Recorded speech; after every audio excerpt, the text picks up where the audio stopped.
Hello everyone. मेरा नाम है सौरभ चौधरी एंड आज की इस वीडियो में हम बात करने वाले हैं जो एसएससी सीपीओ का मेरा फिजिकल था उसका मेरा क्या एक्सपीरियंस रहा। फिजिकल को लेकर जैसे कुछ बातें हो रही है कि री फिजिकल हो सकता है क्या, तो उसको भी हम बात करेंगे उसके बारे में। मैंने फिजिकल क्वालिफाई किया या नहीं, और दिल्ली पुलिस कांस्टेबल के जो फिजिकल होने वाले हैं उन लोगों के लिए भी ये वीडियो बेनिफिशियल है, तो आप ये वीडियो लास्ट तक जरूर देखें। तो सबसे पहले मैं बताऊं तो मेरा फिजिकल जो था वो 27 जुलाई को था and it was in ITBP Prayagraj जो सेंटर है वहाँ पर मेरा फिजिकल था।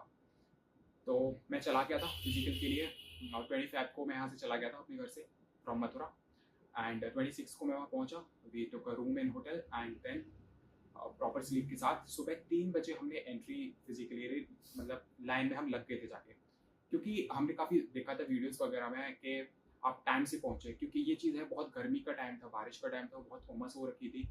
तो आप कोशिश करें कि पहले ही ग्रुप में आपका नंबर आ जाए, पहले या दूसरे में, क्योंकि वहाँ पे जो एंट्री वगैरह थी it was not on the basis of your roll number and other things. Basically जो आप जितने बजे पहुंच जाओगे, जितने पहले जो चला जाएगा उसी का फिजिकल मतलब पहले होगा, क्योंकि वो पहले ग्रुप में चला जाएगा। तो मैं पहले ग्रुप में मेरा हो गया था, मतलब मैं पहले ग्रुप में चला गया था वहाँ पे। तो हमें 3 बजे से हम लाइन में लगे थे एंड करीब 4:30 बजे के आसपास एंट्री स्टार्ट हो गई थी। अंदर जैसे हम गए तो सबसे पहले तो वो वाटर बोटल्स को अलाउ नहीं कर रहे थे अंदर। आप अगर पैक्ड वाटर बोतल आपके पास है तो आप वो ले जा सकते हैं, अदरवाइज वो आपसे वाटर बोतल को बाहर ही निकलवा रहे थे। फिर थोड़ा बैग हमारे चेक किए, कोई अगर मेडिसिन वगैरह किसी के पास थी तो सारी निकलवा दी थी उन्होंने। ओआरएस को उन्होंने अलाउ कर दिया था और खाने का जो भी आपका सामान कुछ भी आपने रखा हुआ है वो उन्होंने अलाउ कर दिया था। इसके अलावा कुछ इलेक्ट्रॉनिक वॉच वगैरह वहाँ तो नहीं निकलवाई थी, बट उन्होंने साफ बोल दिया था कि फिजिकल के दौरान ये सब नहीं पहन सकते। फोन को स्विच ऑफ करा दिया गया था। उसके बाद हमें एक बस में बैठाया गया, उन्हीं की बस थी, मिलिट्री बस। उसमें बैठा के हमें सेंटर में अंदर ले जाया गया। वहाँ पे एक बड़ा सा कोर्ट था, it was basically tennis court. उसमें लाइन से लोगों को बिठा के फिर डॉक्यूमेंट्स की फॉर्मेलिटी होती है। डॉक्यूमेंट्स हमारे रेडी हुए तो उसमें भी काफ़ी टाइम लग गया था। और वहीं पे हमारे बैग्स को हमसे रखवा लिया गया था अलग। हमसे बोल दिया गया कि अगर आपके कुछ खाने का सामान है तो आप अपने साथ ले सकते हैं, बैग्स आपको यहीं पर रखने, जब आप वापस जाएंगे प्रोसीजर कंप्लीट होने के बाद, फिजिकल कंप्लीट होने के बाद तभी आपको दिए जाएंगे। तो हम यही सब करके बाहर गए, ग्राउंड में हमें ले जाया गया।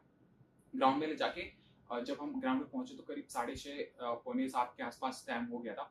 वहाँ पे बैठा के फिर हमें चेस्ट नंबर एंड वो, क्योंकि इस बार RFID वो चिप्स वगैरह थी वो भी लगवाई थी, तो वो सब हमें वहीं पे दे दिया गया था। उसके बाद फिर ले जाया गया हमें कि भाई चलो अगर आपको वॉशरूम वगैरह जाना है कहीं तो आप जा सकते हैं। और पानी का वहाँ पे था व्यवस्था, हालांकि पानी बहुत अच्छा नहीं था, it was not mineral water और वो बिस्लरी का RO वाटर, वो टैप वाटर था और ठंडा भी नहीं था बिल्कुल भी। तो ये थोड़ा मुझे सही नहीं लगा उधर।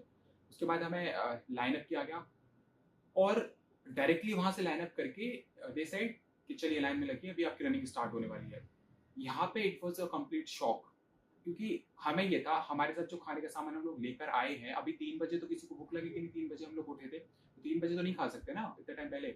हमें ये था कि थोड़ा बहुत टाइम मिलेगा तो फिजिकल से 1-1.5 घंटा पहले हम लोग कुछ खा लेंगे। हमें कुछ भी नहीं खाने का अलग से उन्होंने टाइम दिया और ये जो था दौड़ा दिया गया हमें। सबसे पहला इवेंट होता है 1600 metre race which you have to complete in 6 minute and 30 seconds.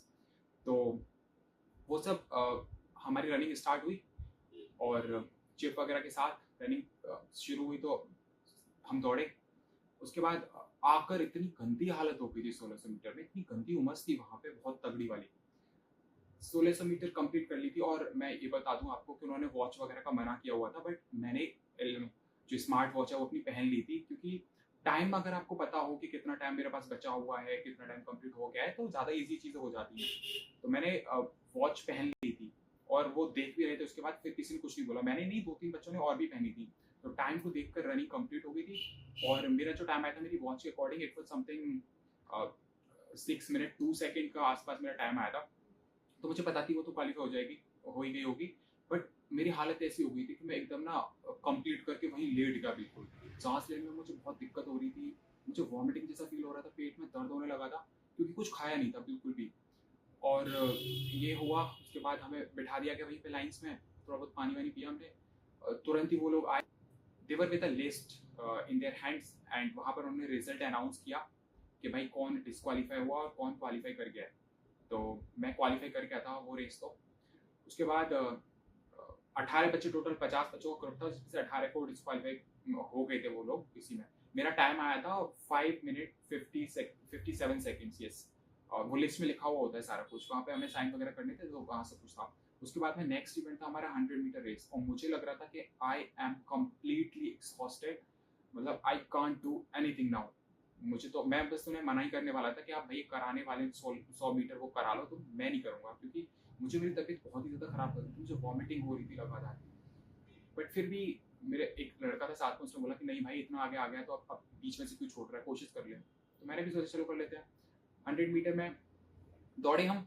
उसके बाद मुझे लग रहा था कि भाई मेरा नहीं हो पाएगा, निकल जाऊंगा शायद मैं, यही सब था। उसके बाद में होता ये है कि बैठे थे हम काफ़ी देर, करीब 15-20 मिनट बैठे रहे। ये बैठने के बाद फिर वो रिजल्ट लेकर आए, तो सबसे पहला चेस्ट नंबर मेरा ही बोला, चेस्ट नंबर 51। तो मैं समझ गया भाई हो गया, मैं आउट। मेरे साथ एक लड़का और था, तो हम 2 लोगों को 100 मीटर में डिस्क्वालीफाई हम लोग हुए। तो मैं 0.1 सेकंड से आउट था, मतलब, और वो जो लड़का था वो 0.3 सेकंड से आउट था। मेरा टाइम आया था 16.1 सेकंड, और which we had to complete in 16 seconds.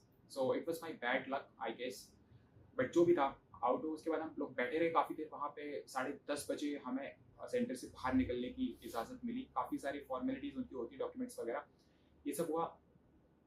अब मैं बात करता हूँ इंपॉर्टेंट चीज़ों की, कि क्या क्या आपके लिए इंपॉर्टेंट चीज़ें हो सकती हैं। री फिजिकल जैसा कुछ सुनने में आ रहा है, बट जस्ट देखा कि कोर्ट केस कर सकते हैं।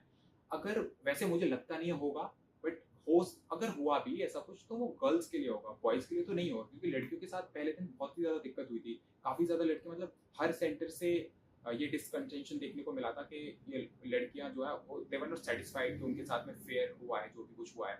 एलिवेटेड रोड पे उनको दौड़ा दिया, मतलब ऐसे करके रोड है उस पर दौड़ा दिया 100 मीटर के लिए, ऐसे कैसे स्प्रिंट कोई कर लेगा। यही सब था। प्री फिजिकल मुझे नहीं लगता भाई होगा, जो भी हुआ है, मतलब अब जैसे भी है वही है, प्री फिजिकल होगा नहीं जहाँ तक है वहाँ तक, तो और होता है तो लेट्स सी। उसके बाद में हम बात करते हैं कि वहाँ का स्टाफ कैसा था। स्टाफ वाज बेसिकली, मतलब दे वर गुड, अच्छा था स्टाफ। बट कुछ लोग ऐसे, एक दो ऑफिसर्स ऐसे भी थे जो थोड़े से स्ट्रिक्ट थे, बट शायद उनकी ड्यूटी है ये सब करना। स्टाफ वैसे अच्छा था, बट एक चीज़ मुझे ये गंदी लगी, वो जो खाने वाली चीज़ थी, उन्होंने अलग से टाइम नहीं दिया। भूखे पेट कोई कैसे दौड़ेगा। और हमें 1600 मीटर के बाद में मुश्किल से उन्होंने 8 से 10 मिनट दिए होंगे 100 मीटर दौड़ने के लिए, तो ये बहुत मुश्किल हो गया था। 1600 मीटर दौड़ के हालत भाई खराब हो जाती है, बहुत तगड़ी वाली, अच्छे अच्छों से नहीं होता। पर ये चीज़ खराब लगी थी मुझे।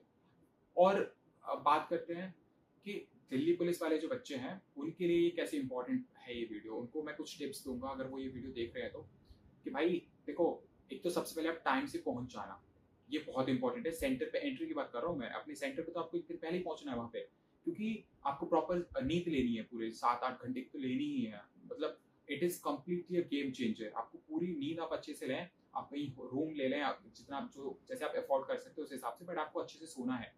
एंड 1-2 दिन पहले से अपने आप को पूरा हाइड्रेटेड रखिए। ओआरएस वहाँ पे ले जाना अलाउ कर रहे हैं, तो आप ओआरएस का पैकेट अपने साथ में ले जा सकते हैं। और खाने का आपको बहुत ध्यान रखना है, कुछ खा जरूर लेना है बीच में। अगर आपका वो फॉर्मेलिटी वाला सीन चल रहा है ना, डॉक्यूमेंट की जो फॉर्मेलिटी होती है, आपको डॉक्यूमेंट्स वगैरह फिल कराने होते हैं, आपका बैग उस वक्त आपके साथ ही रहता है, तो आप उस वक्त मतलब कुछ निकाल के खाते रहें। और रनिंग से जस्ट पहले तो बिल्कुल नहीं खाना है, 1 घंटे पहले तो नहीं खाना है, ऑब्वियसली दिक्कत हो जाती है। बट हाँ, रनिंग से जस्ट पहले आप कुछ ऐसा ले सकते हैं which gives you instant energy, like कुछ डेट्स वगैरह आप ले सकते हैं, रेजिन्स ले सकते हैं, ऐसा कुछ आप खा सकते हैं। बाकी अपने डॉक्यूमेंट्स आप सारे रेडी करा कर लेके जाएं अच्छे से। वहाँ ऐसे भी लोग थे जो केवल इसी वजह से उनको एंट्री ही नहीं दी, क्योंकि उनके पास या तो किसी के पास फोटोग्राफ नहीं था, किसी के पास में उनका कोई वैलिड फोटो आईडी प्रूफ नहीं था, ये सारी चीज़ें थी। और ये मतलब आपको याद रखना है, वैसे दिल्ली पुलिस में ये 100 मीटर का होता नहीं है, 1600 मीटर रहता है उसमें, और उसमें वो शॉर्ट पुट वगैरह भी नहीं रहता शायद। तो मैंने कभी दिया नहीं दिल्ली पुलिस का वो कांस्टेबल वाला, तो इसलिए मुझे ज़्यादा पता नहीं है। और बाकी तो यही है, और तो ज़्यादा ऐसा कुछ है नहीं बताने का। यही चीज़ों का याद रखना है, खाने वगैरह का प्रॉपर याद रखना है आपको, अपने डॉक्यूमेंट्स अच्छे से लेके जाइए, और एंट्री आप हो सके जितना जल्दी उतना जल्दी ले लें। यही है। बाकी आगे की वीडियोज़ में और भी स्ट्रेटेजी से रिलेटेड, जैसे सीपीओ के एग्जाम क्लियर करने की, मेरा फर्स्ट अटैम्प्ट था, और फर्स्ट अटैम्प्ट में मैंने एग्जाम कैसे क्लियर किया, वो भी अच्छे नंबर्स के साथ, अच्छे मार्क्स के साथ, तो वो भी हो सकता है मैं अपलोड करूँ वीडियोज़ आगे। तो तब तक के लिए थैंक यू।